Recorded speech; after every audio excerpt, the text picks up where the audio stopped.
ಬೆಳಗಿನ ಬೆಳಕು. ಅರಣ್ಯಕಾಂಡ 7ನೇ ಅಧ್ಯಾಯ 9ನೇ ವಾಕ್ಯ. ಕೇಹಾತ್ಯರು ಭಾಗ 3.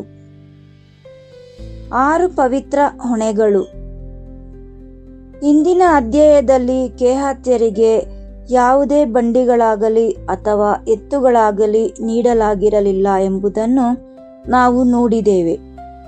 ಇತರ ಲೇವಿ ಕುಲದವರಿಗೆ ಗೂಡಾರದ ಹೊರ ಹೊದಿಕೆಗಳನ್ನು ಮತ್ತು ಚೌಕಟ್ಟುಗಳನ್ನು ಹೊರಲು ಬಂಡೆಗಳನ್ನು ನೀಡಿದರೆ, ಕೇಹಾತ್ಯರಿಗೆ ವಿಭಿನ್ನವಾದದ್ದನ್ನು ನೀಡಲಾಗಿತ್ತು: ಪವಿತ್ರ ಜವಾಬ್ದಾರಿ ಮತ್ತು ಮಾನವನ ಹೆಗಲುಗಳು. ದೇವರ ನಿವಾಸದ ಅತ್ಯಂತ ಪವಿತ್ರ ವಸ್ತುಗಳನ್ನು ವೈಯಕ್ತಿಕವಾಗಿ ತಮ್ಮ ಸ್ವಂತ ಶರೀರದ ಮೇಲೆ ಹೊತ್ತು ಅರಣ್ಯದ ಮೂಲಕ ಹೆಜ್ಜೆ ಹೆಜ್ಜೆಯಾಗಿ ಸಾಗಿಸಲು ಅವರನ್ನು ಆರಿಸಿಕೊಳ್ಳಲಾಗಿತ್ತು. ಇಂದು ಅವರು ನಿಖರವಾಗಿ ಏನನ್ನು ಹೊರುತ್ತಿದ್ದರು ಮತ್ತು ಆ ವಸ್ತುಗಳ ಸಂಖ್ಯೆಯು ನಮಗೆ ಯಾವ ಆತ್ಮಿಕ ಸಂದೇಶವನ್ನು ನೀಡುತ್ತದೆ ಎಂಬುದನ್ನು ಹತ್ತಿರದಿಂದ ಗಮನಿಸೋಣ. ಅರಣ್ಯಕಾಂಡ 4ನೇ ಅಧ್ಯಾಯ 4ರಿಂದ 15ನೇ ವಾಕ್ಯದ ಪ್ರಕಾರ, ಕೇಹಾತ್ಯರು 6 ಪ್ರಮುಖ ಪವಿತ್ರ ವಸ್ತುಗಳನ್ನು ಮತ್ತು ಪ್ರತಿಯೊಂದಕ್ಕೂ ಸಂಬಂಧಿಸಿದ ಪವಿತ್ರ ಪಾತ್ರೆಗಳನ್ನು ಮತ್ತು ಉಪಕರಣಗಳನ್ನು ಹೊತ್ತಿದ್ದರು. ಆ 6 ವಸ್ತುಗಳು ಇವು: ಒಡಂಬಡಿಕೆಯ ಮಂಜೂಷ, ರೊಟ್ಟಿಯ ಸನ್ನಿಧಿಯ ಮೇಜು, ದೀಪಸ್ತಂಭ, ಧೂಪದ ಚಿನ್ನದ ಪೀಠ, ದಹನ ಬಲಿಯ ತಾಮ್ರದ ಪೀಠ ಮತ್ತು ಪವಿತ್ರ ಸ್ಥಳದ ಸೇವೆಯ ಸಾಮಾನ್ಯ ಪಾತ್ರೆಗಳು. ಪ್ರತಿಯೊಂದು ವಸ್ತುವಿಗೂ ತನ್ನದೇ ಆದ ಪಾತ್ರೆಗಳಿದ್ದವು. ಸನ್ನಿಧಿ ರೊಟ್ಟಿಗಳ ಮೇಜಿಗಾಗಿ ಅವರು ತಟ್ಟೆ, ಬಟ್ಟಲುಗಳು ಮತ್ತು ಗಿಂಡಿಗಳನ್ನು ಹೊತ್ತಿದ್ದರು. ದೀಪಸ್ತಂಭಕ್ಕಾಗಿ ದೀಪಗಳು, ಕತ್ತರಿಗಳು, ತಟ್ಟೆಗಳು ಮತ್ತು ಎಣ್ಣೆಯ ಪಾತ್ರೆಗಳನ್ನು ಹೊತ್ತಿದ್ದರು. ತಾಮ್ರದ ಪೀಠಕ್ಕಾಗಿ ಕೆಂಡದ ಪಾತ್ರೆಗಳು, ಮುಳ್ಳು ಕವೆಗಳು, ಸಲಿಕೆಗಳು ಮತ್ತು ಬಟ್ಟಲುಗಳನ್ನು ಹೊತ್ತಿದ್ದರು. ಇವುಗಳ ಜೊತೆಗೆ ಪವಿತ್ರ ಸ್ಥಳದ ಸೇವೆಯು ಎಲ್ಲ ರೀತಿಯ ಉಪಕರಣಗಳು ಸೇರಿದ್ದವು. ಪ್ರತಿಯೊಂದು ಪವಿತ್ರ ಉಪಕರಣಕ್ಕೂ ಒಬ್ಬೊಬ್ಬ ಹೊರುವವನಿದ್ದನು. ಪ್ರತಿಯೊಂದು ಪವಿತ್ರ ಪಾತ್ರೆಗೂ ಒಂದು ಹೆಗಲನ್ನು ಹೊರುವ ನಿಯೋಜಿಸಲಾಗಿತ್ತು. ಇಲ್ಲಿ ಒಂದು ವಿಷಯ ಗಮನಿಸಬೇಕಾದದ್ದು: ತಾಮ್ರದ ಪೀಠ ಮತ್ತು ಗೂಡಾರದ ಪ್ರವೇಶ ದ್ವಾರದ ನಡುವೆ ಇದ್ದ ತಾಮ್ರದ ಗಂಗಾಳದ ಬಗ್ಗೆ ಅರಣ್ಯಕಾಂಡ 4ನೇ ಅಧ್ಯಾಯದಲ್ಲಿ ಎಲ್ಲಿಯೂ ಉಲ್ಲೇಖವಿಲ್ಲ.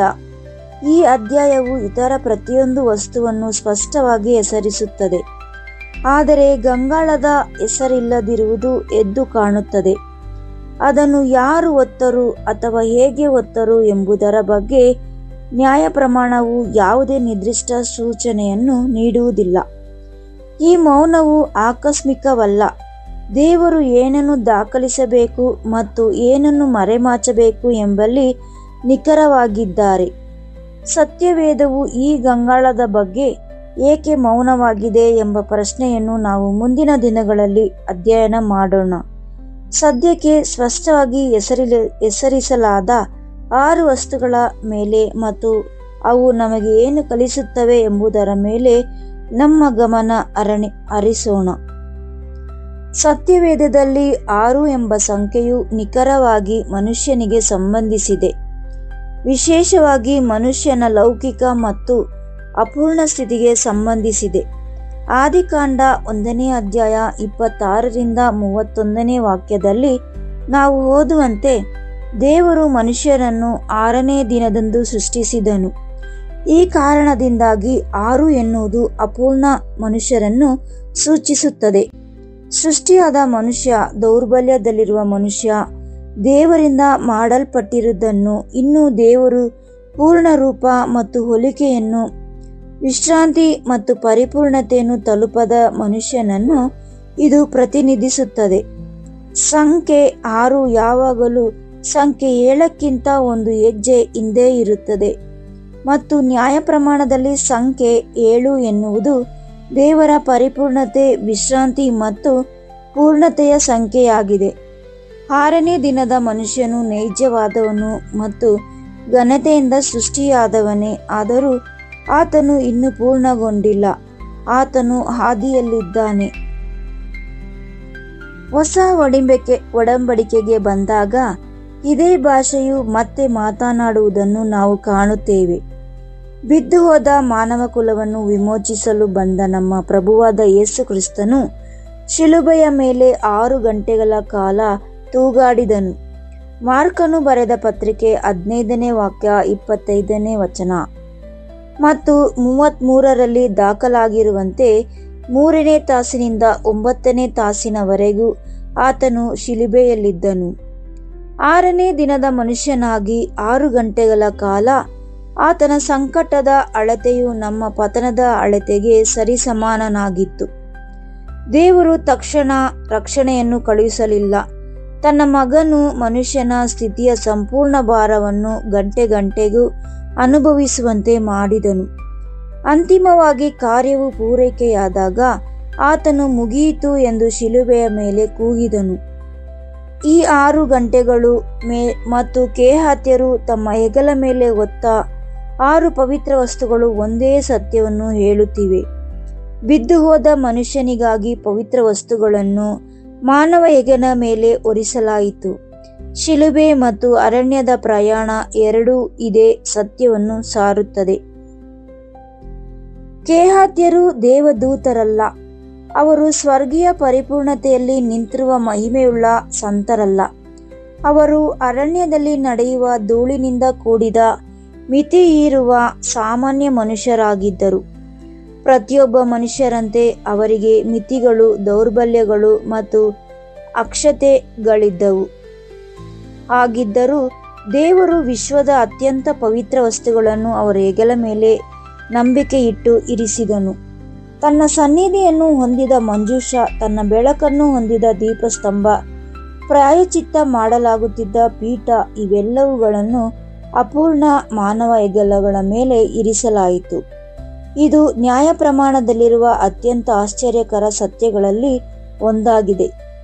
ಪರಿಪೂರ್ಣವಾದದ್ದನ್ನು ಹೊರಲು ದೇವರು ಉದ್ದೇಶಪೂರ್ವಕವಾಗಿ ಅಪೂರ್ಣವಾದದ್ದನ್ನು ಆರಿಸಿಕೊಳ್ಳುತ್ತಾನೆ.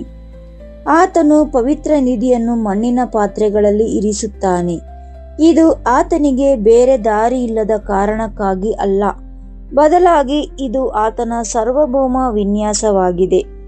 ಮಹಿಮೆಯು ಒಂದು ದುರ್ಬಲ ಪಾತ್ರದ ಮೂಲಕ ಬಂದಾಗ ಯಾರೂ ಆ ಪಾತ್ರಕ್ಕೆ ಗೌರವ ಸಲ್ಲಿಸಲು ಸಾಧ್ಯವಿಲ್ಲ. ಆ ಮಹಿಮೆಯು ಸಂಪೂರ್ಣವಾಗಿ ದೇವರಿಗೆ ಸೇರುತ್ತದೆ. ಪೌಲನು 2 ಕೊರಿಂಥದವರಿಗೆ 4ನೇ ಅಧ್ಯಾಯ 7ನೇ ವಾಕ್ಯರಲ್ಲಿ ಬರೆದಾಗ ಇದನ್ನು ಅರ್ಥ ಮಾಡಿಕೊಂಡಿದ್ದನು.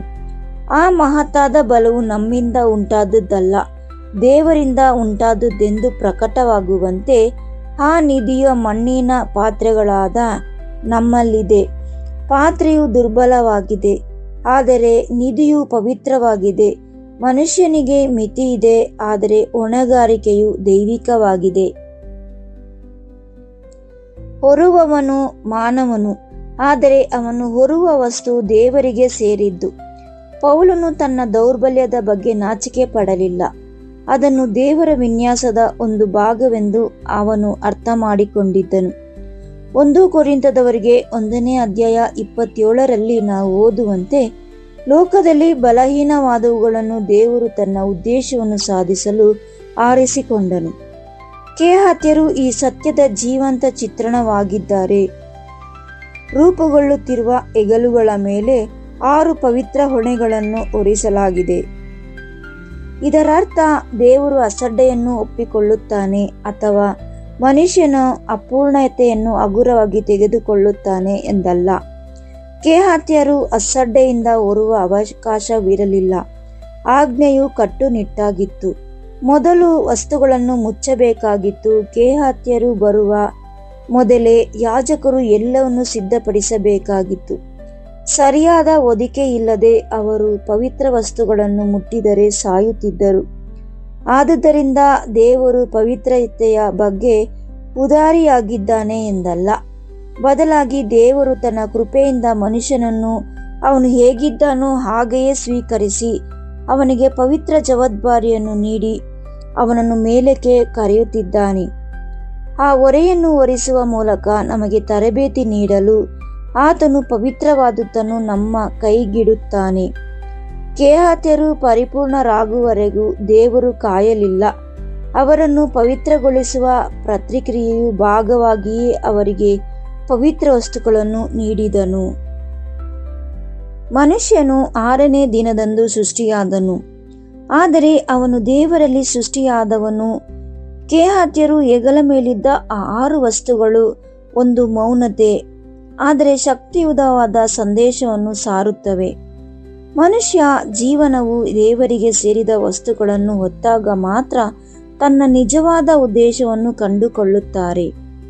ಮನುಷ್ಯನು ಈ ಲೋಕದ ಅರಣ್ಯದಲ್ಲಿ ತನ್ನ ಸ್ವಂತ ಯೋಜನೆಗಳನ್ನು, ತನ್ನ ಮಹತ್ವಾಕಾಂಕ್ಷೆಗಳನ್ನು ಅಥವಾ ತನ್ನ ಸ್ವಂತ ಕಾರ್ಯಸೂಚಿಗಳನ್ನು ಹೊರುವುದರಿಂದ ತೃಪ್ತಿ ಹೊಂದಲಾರನು. ಅವನು ದೈವಿಕ ಜವಾಬ್ದಾರಿಯನ್ನು ಹೊತ್ತಾಗ ಮಾತ್ರ ಅರ್ಥಪೂರ್ಣನಾಗುತ್ತಾನೆ. ಆ 6 ಪವಿತ್ರ ಹೊಣೆಗಳು ನಮಗೆ ನೆನಪಿಸುವುದೇನೆಂದರೆ, ಬಿದ್ದು ಹೋದ ಮನುಷ್ಯರನ್ನು ದೇವರು ಕೈ ಬಿಟ್ಟಿಲ್ಲ. ಹೊರೆಯ ಮೂಲಕವೇ ಅವನನ್ನು ವಿಮೋಚಿಸಿ ನಂಬಿಕೆಯನ್ನಿಟ್ಟು ತರಬೇತಿ ನೀಡುತ್ತಿದ್ದಾನೆ.